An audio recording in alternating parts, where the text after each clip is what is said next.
पोहोचलो आणि मी त्या आजीमाला विचार, आजीमा तुला लेकरं किती बरं? त्या आजीमाई म्हणाली, मला 3 पोरं बाळ.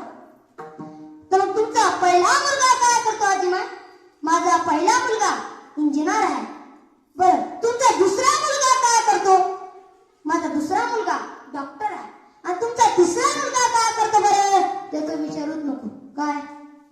हॉटेल? गांजा? नाही.